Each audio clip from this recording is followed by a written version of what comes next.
Someone you know has successfully deceived you multiple times, and yet you trust them more than you trust almost anyone else. This person is honest.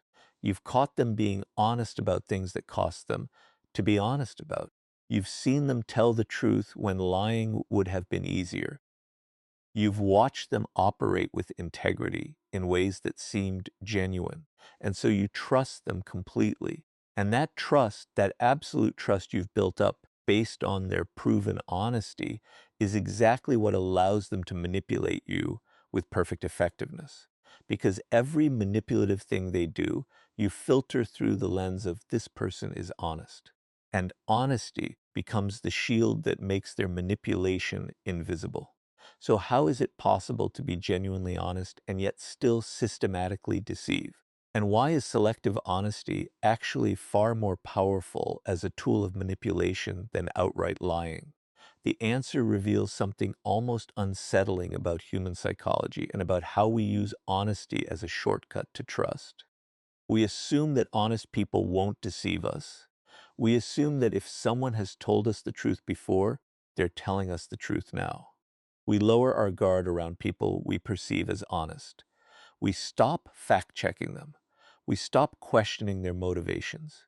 We assume that their honesty is comprehensive, that they're telling us the whole truth, when actually they might just be selectively choosing which truths to tell. And in that gap, in that space between the truths they tell and the truths they withhold, is where manipulation lives. Think about what this actually means in practical terms. A person can be asked a direct question and answer it completely truthfully while still creating a false impression. If someone asks, "Did you go to that party?" and the person answers, "Yes, I went for 15 minutes," that's the complete truth. But if the questioner was worried that the person was spending all night out partying, the true answer, "I went for 15 minutes," creates an entirely different impression than if the person had also volunteered, and then I went home and worked on the project. The person is being honest. The person is answering the question truthfully, and yet the person has successfully communicated a false impression through selective honesty. This is one of the most insidious forms of manipulation precisely because it is not technically lying. The person is not violating the trust that's been placed in them through dishonesty. They're violating it through strategic honesty. They're telling the truth in ways that are incomplete. They're answering questions directly, but withholding context. They're being honest about small things while misleading about big things. And because they're technically honest, the person being manipulated can't point to a specific lie, can't say, "You lied to me." The person can only say, "You didn't tell me the whole truth," which sounds petty compared to the weight of having proven themselves to be honest. Here's what's actually happening psychologically in the mind of someone who trusts a selectively honest person. The brain is making predictions based on patterns. The pattern the brain has learned is this person tells the truth. Based on that pattern, the brain predicts that whatever this person tells me, even if it's incomplete, is in good faith. The brain doesn't predict deception from someone who has proven themselves honest. The brain is operating under the assumption that the person is trying to communicate clearly.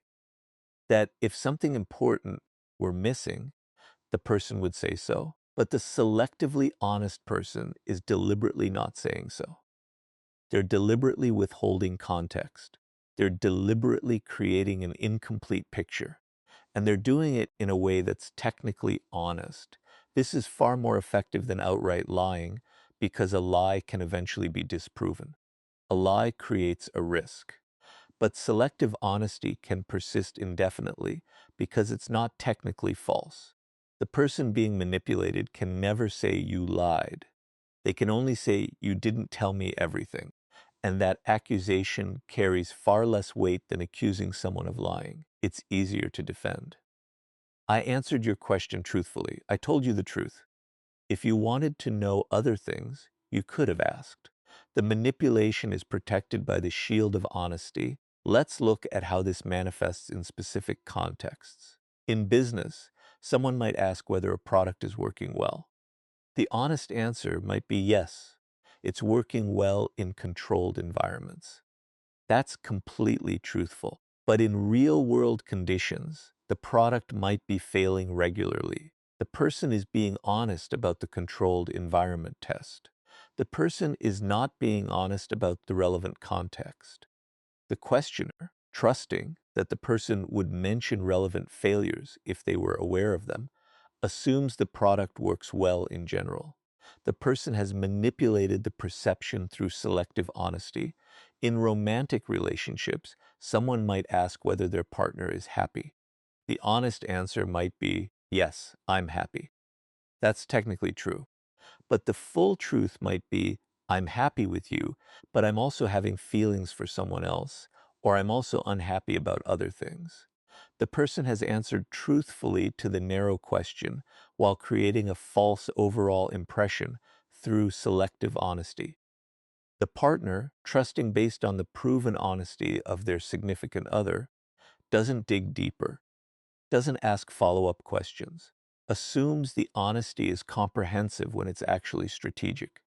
Here's what's really powerful about this strategy. It's almost impossible to defend against without becoming paranoid and suspicious of everyone. A person who tries to protect themselves by questioning even honest people becomes exhausting to be around. They seem paranoid. They seem like they don't trust anyone. And so most people accept selective honesty at face value. They accept that if someone is honest about some things, they're being honest about everything. They lower their guard. And that lowered guard is where selective honesty becomes most effective. This is also why some of the most effective manipulators are people who have a reputation for honesty.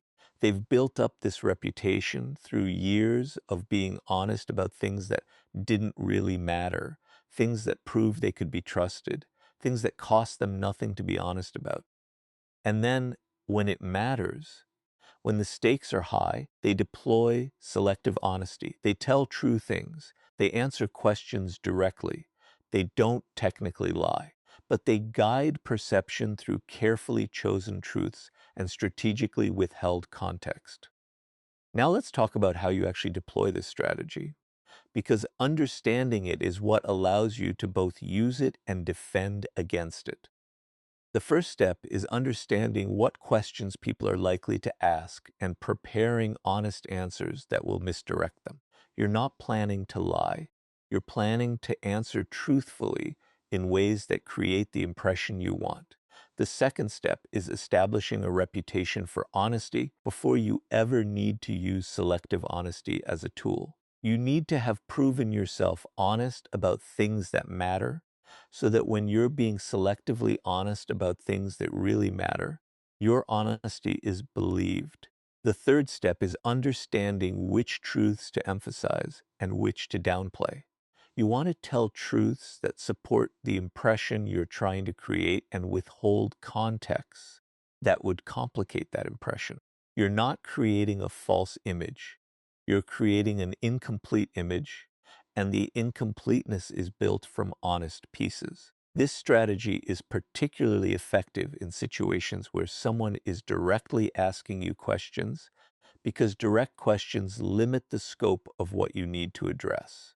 If someone asks, "Are you loyal?" you can answer, "Yes, I'm very loyal," which is truthfully a piece of your character. You're not mentioning that your loyalty is conditional or that you've been disloyal in other contexts. You're just answering the narrow question honestly.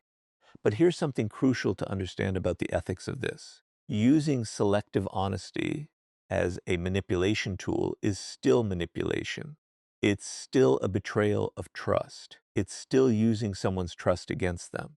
The fact that you're not technically lying doesn't make it ethical. It just makes it harder to call out. It just makes it harder for the person to defend themselves. It just makes the betrayal harder to prove. And in many ways, that makes it worse than outright lying because it's harder to recover from. If someone catches you in a direct lie, at least they know the boundary. At least they know they can't trust anything you said. But if someone discovers that you've been selectively honest, they're left wondering what else was incomplete. They're left questioning everything you've said that they thought was honest. This is also why someone who has been manipulated through selective honesty often feels more betrayed than if they'd been outright lied to. The lie feels cleaner somehow. The selective honesty feels like a more insidious violation because it used their trust against them. It weaponized the honesty they thought they could rely on. Think about what this means for how you evaluate information coming from people you trust. Just because someone has proven themselves honest doesn't mean they're being comprehensive. Just because someone answers your questions directly doesn't mean they're telling you what you need to know. Just because someone doesn't lie doesn't mean they're not manipulating your perception. The most dangerous people are often the ones who are genuinely honest but strategically selective about what truths they share. This is also why the most reliable strategy for getting complete information is not to trust that honest people will volunteer everything. It's to ask very specific questions. It's to ask follow-ups. It's to ask for context. It's to ask what they're not telling you. Because someone who is deploying selective honesty is counting on you not asking the questions that would reveal the full picture. But here's the paradox worth sitting with.